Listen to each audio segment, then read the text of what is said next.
And then he put out that thing on Truth Social saying that Israel had a lot of U.S. weapons, they knew how to use them, and they're going to get a lot more. So, I mean, I don't know what people thought, but Trump was asking for the regime to submit completely and give up their program so that they could dismantle it peacefully and safely from the inside, which the regime was never going to accept, but at least he tried.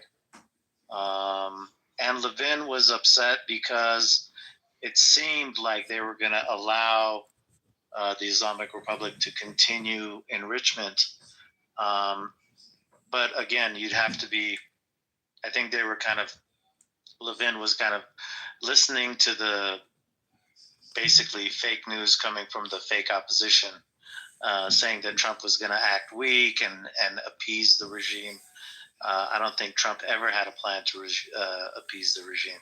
And him and J.D. Vance said that they didn't want American troops fighting other people's wars, but they would support the regional powers fully. So J.D. Vance said specifically they would support Israel, and he said that they would support the Europeans in Ukraine, but he just didn't want the tip of the spear to be American troops. I think they've been true to that. Oh, did anybody see the 30 Pegasus and the Shadow tankers heading towards Italy? Yeah. Drug tankers, you mean the flying gas stations? Yep. Yeah, KC-135. Or, no, KC-153? Interestingly enough, the 135Rs, yeah, KC-135Rs is Strato tankers, and the KC-46A Pegasus. They've been flying in that because they have to, like, once they go into certain areas, they have. So when it comes to turning on, like, I don't know if it's a transponder. I'm not really hip on this shit, but I mean, there's people who just, like, for whatever, I guess autism. That's the reason why they just, like, follow. Oh, they're on Flight Radar. It's a Flight Radar. Yeah. Website, yeah. And so, yeah, we've seen, like, a lot of those. Obviously, you don't really see, for the most part. And I don't even know. I'm guessing, like, when they're operational, like on a mission, like I don't think they probably, you're not going to see them online. But we see that they're headed towards that direction of the world. Unknown. Yeah, they landed in Spain. They landed in Ramstein, however you pronounce it. Ramstein. Yeah. Yeah, I mean, so Iran has ramped up their threats, and so they're saying that anybody who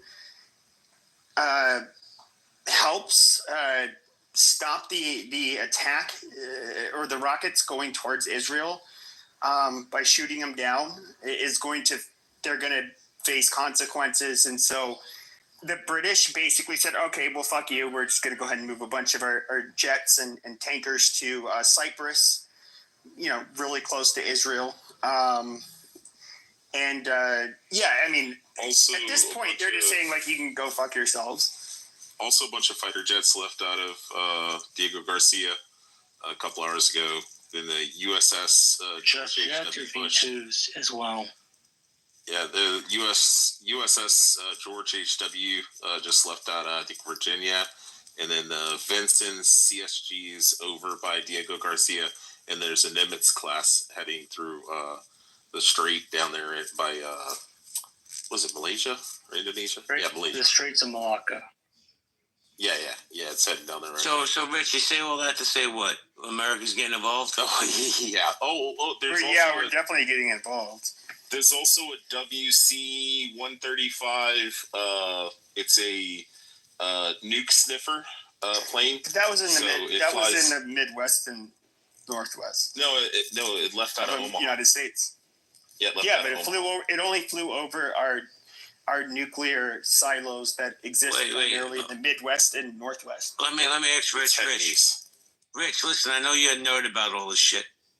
Are you saying that America's going to get directly involved? I mean, there's 30 air tankers heading. There's a Nimitz class heading to that area. There's the George H.W. Herbert Walker Bush heading there. There's a nuke sniffer, which was doing back and forth patterns, which is like test runs, testing for radioactive isotopes. But then they said that now it's heading east. So we'll find out where it's going to go.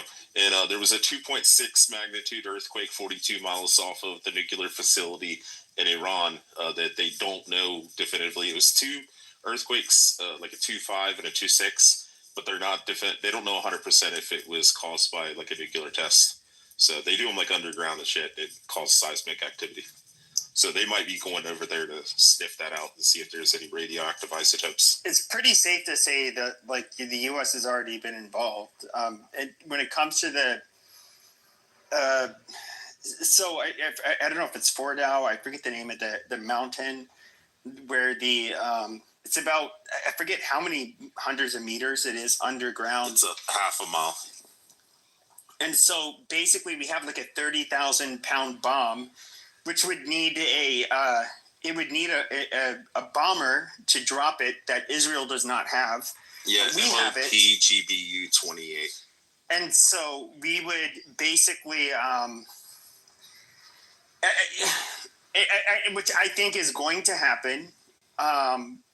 Just my opinion. I can't guarantee it, but when it comes to tankers and all that, I'm pretty sure we've been involved. I wouldn't be surprised if well, in fact, I know that there were both modern jets that were so the Gulf Arab states like Saudi Arabia, Jordan, they were involved with shooting down the projectiles heading towards Israel. And I'm pretty sure the British, they're not saying this out loud, but it seems like all of these countries from the West, as well as some of the Gulf Arab states, were involved when it came to shooting down rockets, basically. Thank you. JB. Yo, Rich, let me ask you a question. What would Russia and China's response be if America gets directly involved, in your opinion? I don't think they'll get involved as long as nobody's shooting ICBMs. But I mean, outside of that, if they're gonna go and carpet bomb and hit some GBU-28s and like bunker busters and shit, the penetrators bombs, if they're gonna do that, I think they'll stay out of it. But I think they're gonna do the same thing that the United States did in Ukraine. It's just fund war. So they'll just I know they sent like another 1,000, the Chinese did, ballistic missiles into Iran, or headed that way. Did you see that on speaking of flight radar, you saw like the planes that were going, the transponders were going out, but they're transport planes flying when every other airline was not allowed to fly into Iran. There was like large. Oh yeah, that's what Bill just put. Yeah, 2 planes landed in China. So I would guess that they're probably involved with this somewhat. So if this WZ 135 or 153, whatever it is, the nuke snifter, if it gets over there and it starts going back and forth, and it picks up radioactive isotopes, it's gonna get fucking nasty. They're gonna start fucking just bombing the United States is gonna step in at that point, because there's no way we're going to allow. Nobody thinks Iran has like developed yet. They were like on the verge of. Yeah, but what if the intel's off a little bit, or what if they're? I think that. What if they don't want to 12 here?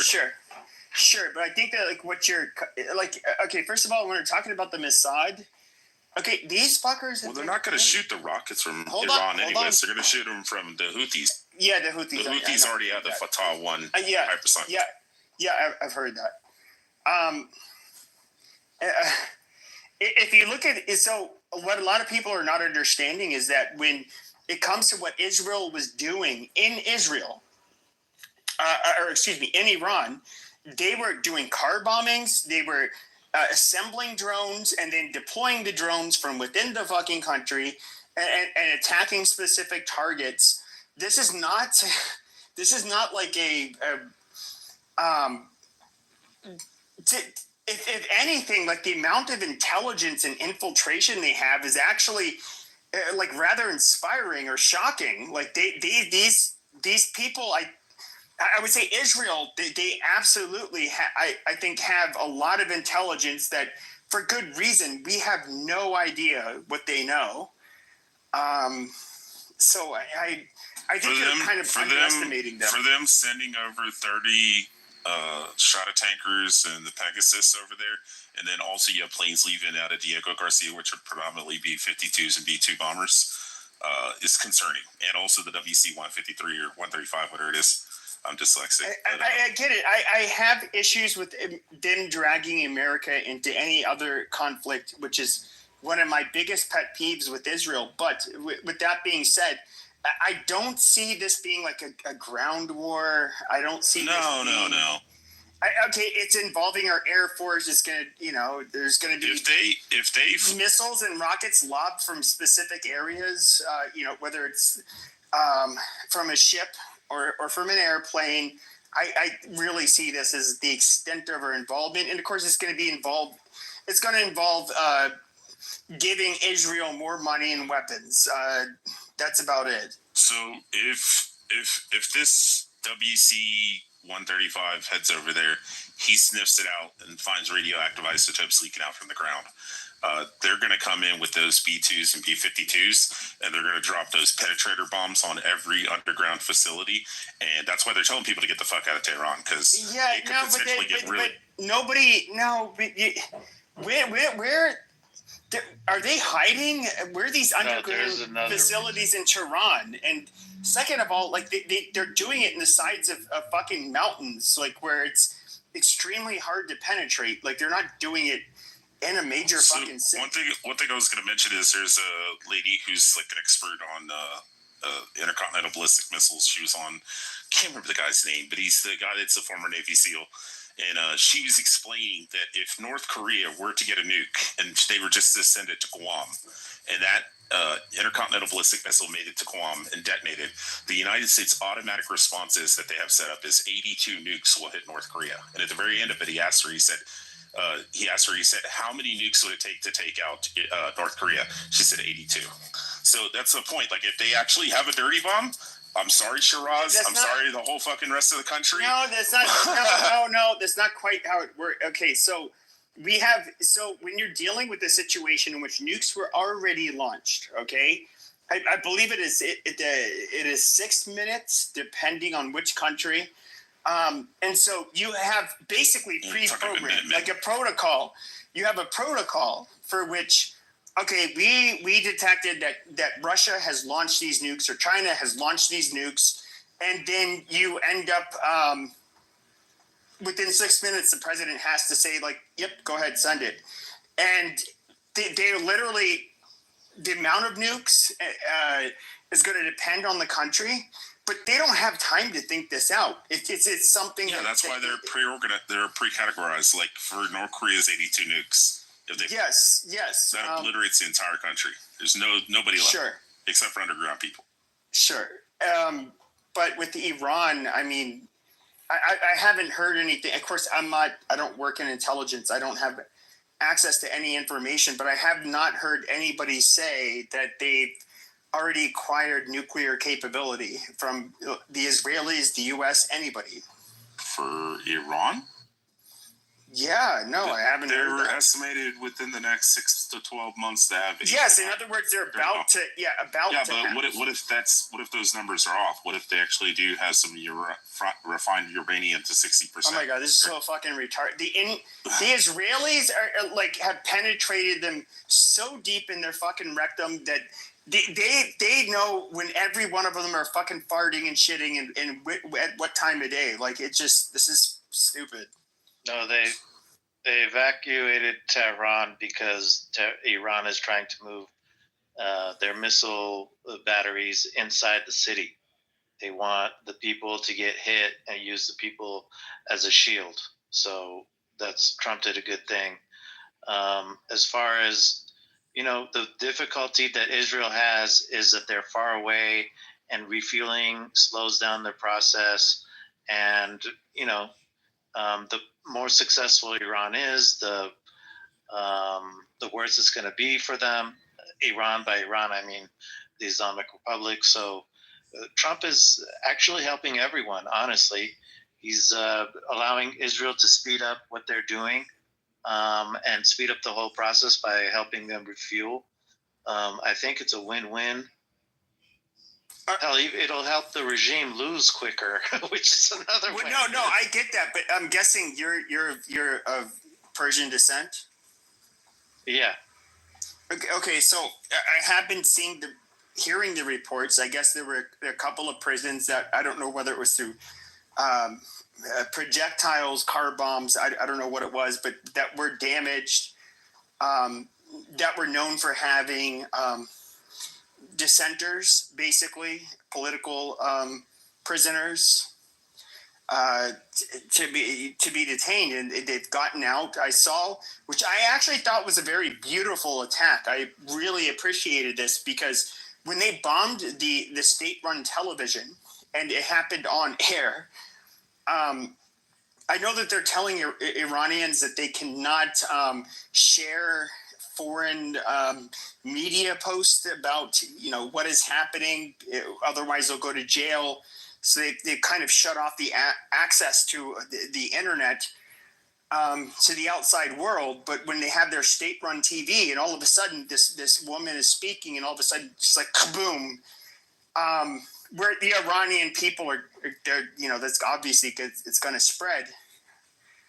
I feel like they are, in my opinion, I could be wrong, but I do think that this is heavily pushing for regime change, and they want the population to revolt, which I do think the Persian people are beautiful people that are very oppressed, horribly oppressed by these people. Did you think that I'm wrong there, or? No, of course you're right, and this has been the plan the whole time. And when they hit the television, it was a great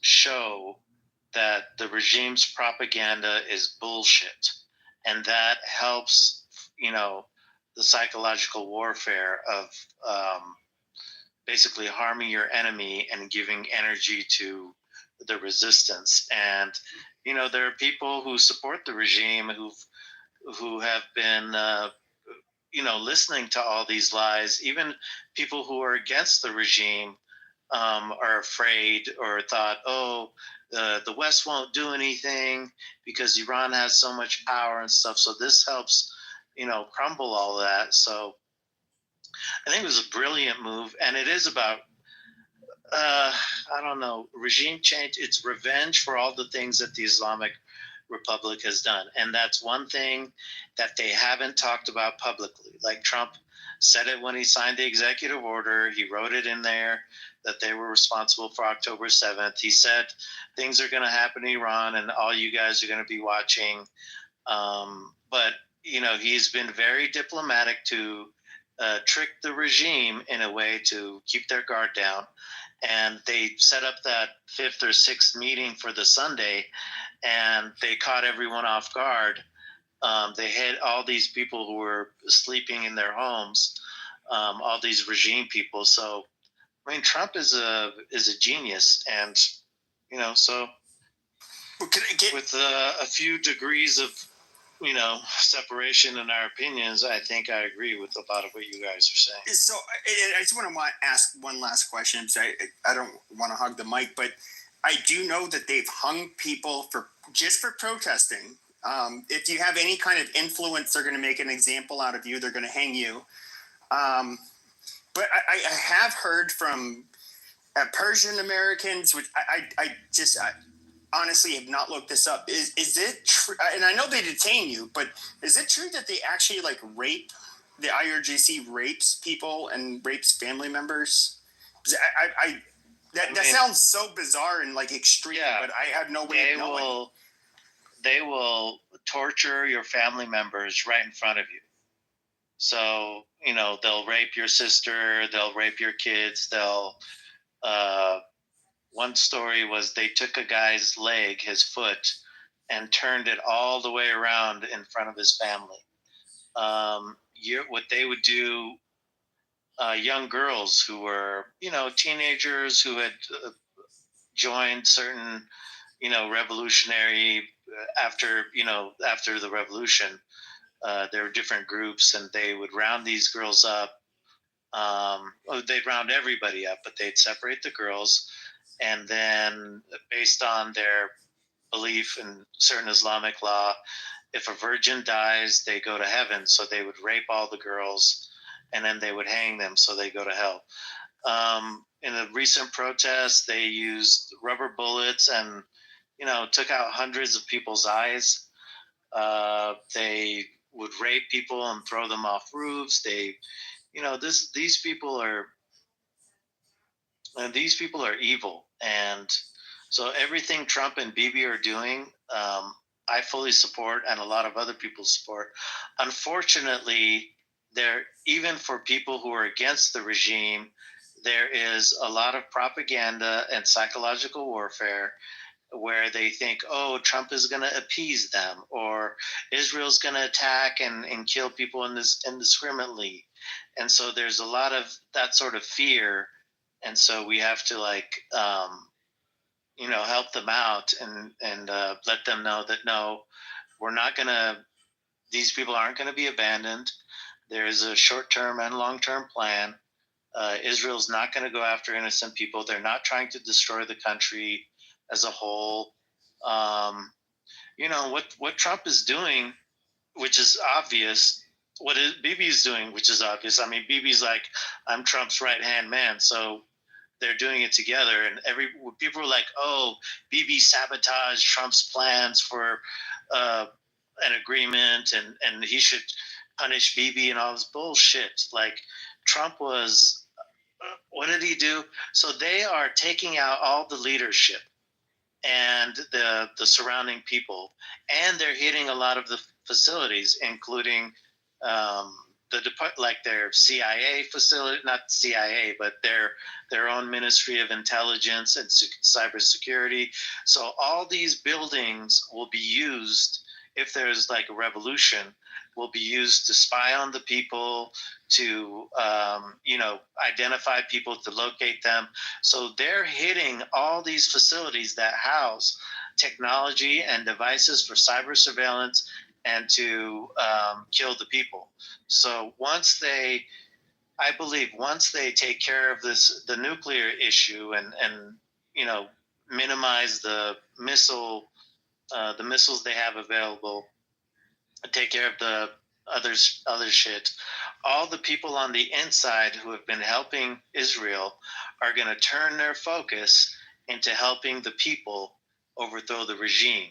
And that involves, people gather in a square or march, and so they're going to have regime people, use 50 calibers and snipers to mow people down.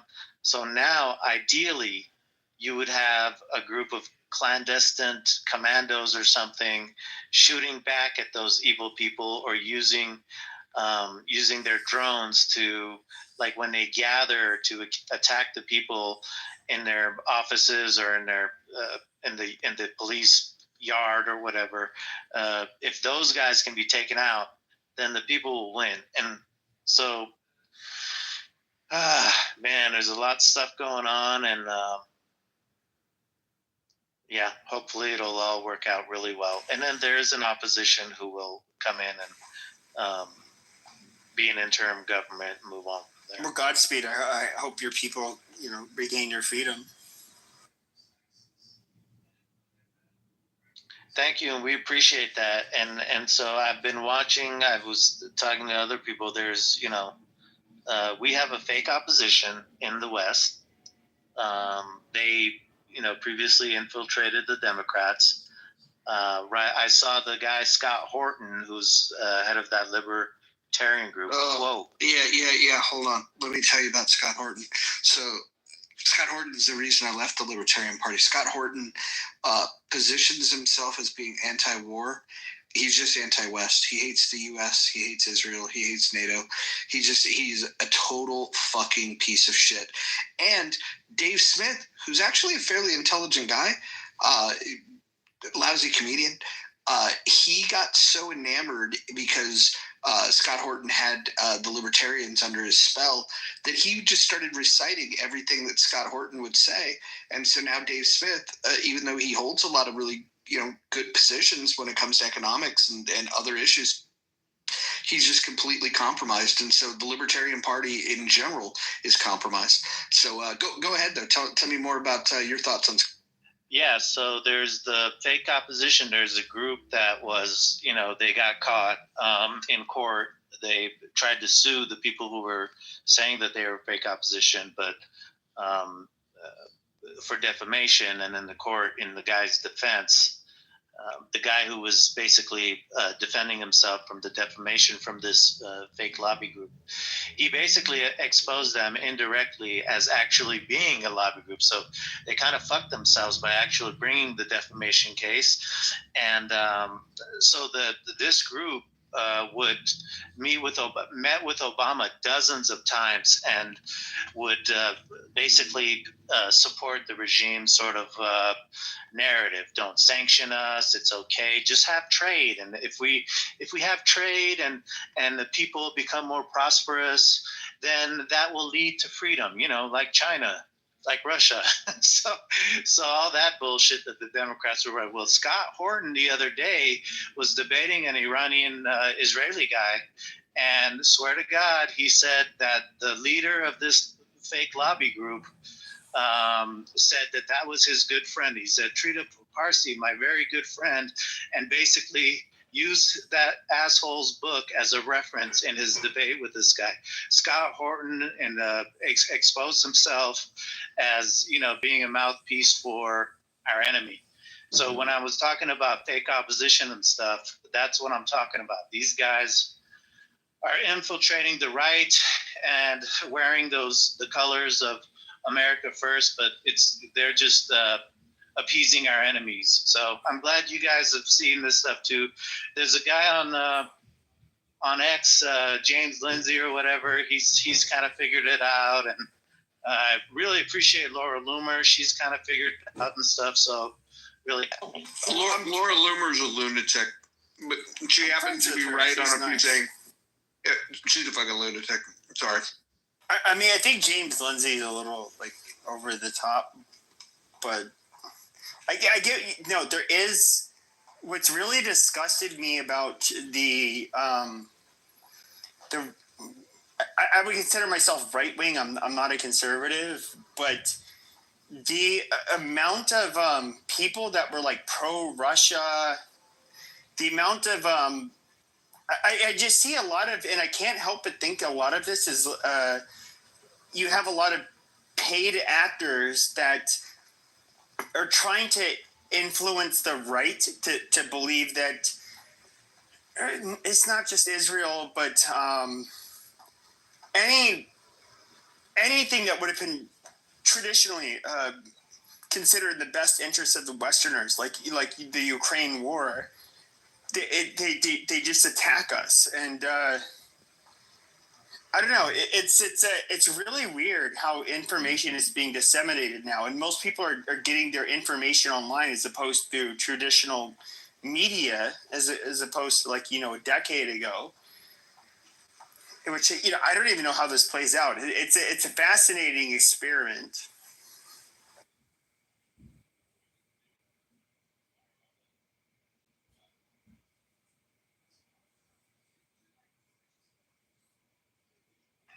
I agree with you.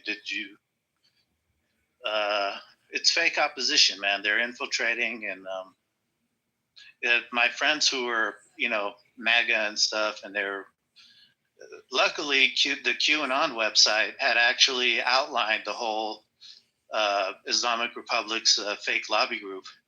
So he knew about that. And one day I was like, oh, look, your guy Scott Horton is quoting that guy who is the Islamic Republic's lobby group in the U.S. See, I told you. I said it was really telling when they started supporting Putin and stuff and saying he had a right to take Ukraine. The Russians have took a lot of land from Iran. They had political parties. After World War II, they tried to take northern Iran. So we know. Oh, and Putin is best, was buddy with the Ayatollahs. So when my American, right wing MAGA friends were like, "Oh, Putin is this and that," and I was like, "Dude, he's not any of those things. He's a piece of shit."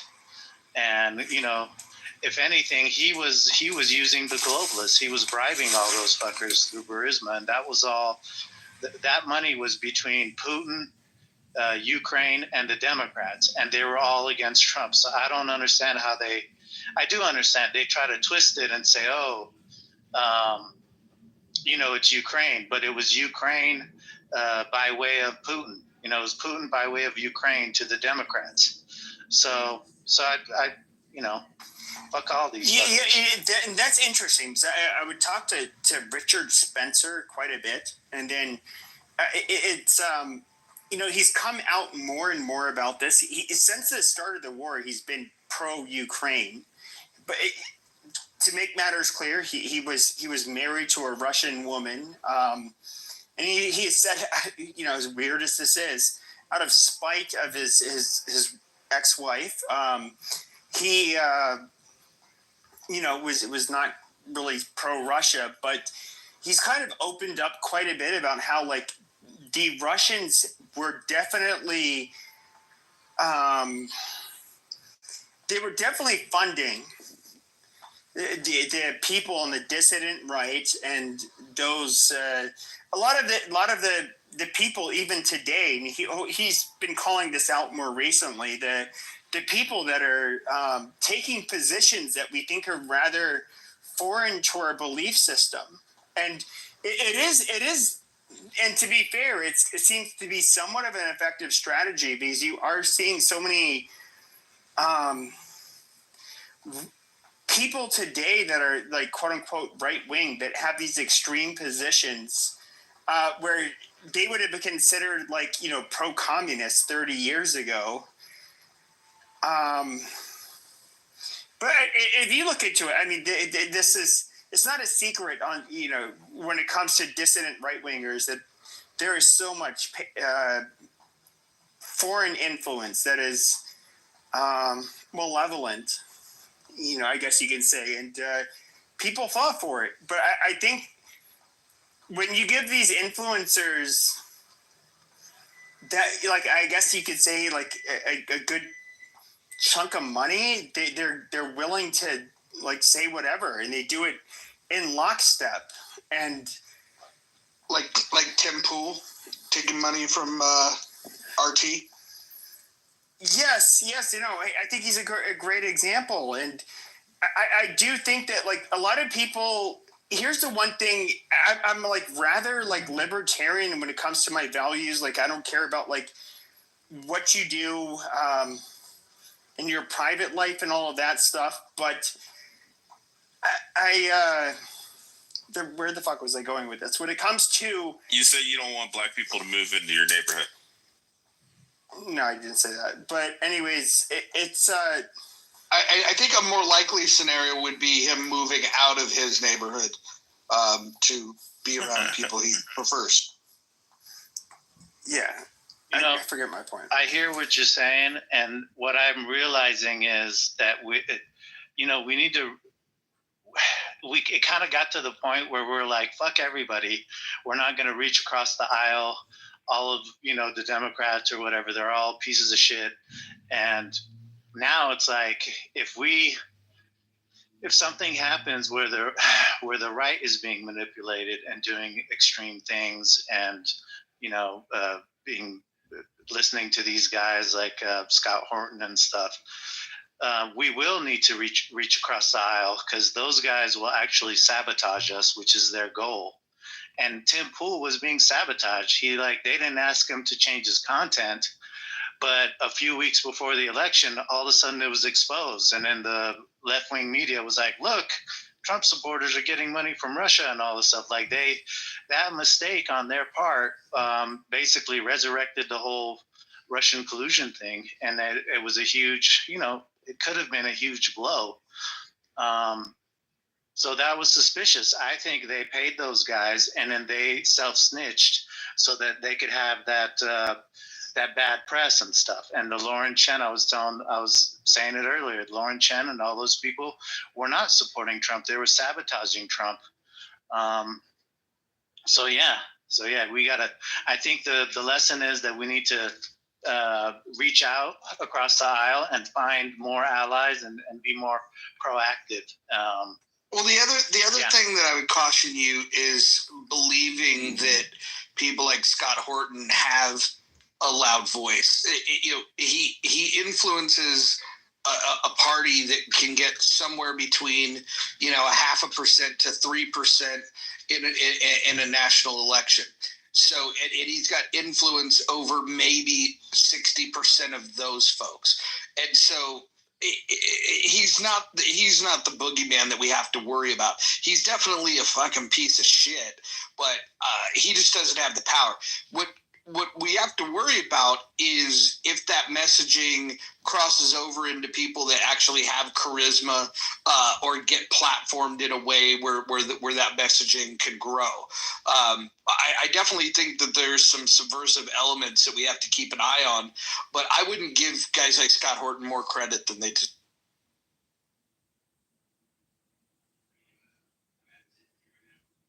Agreed.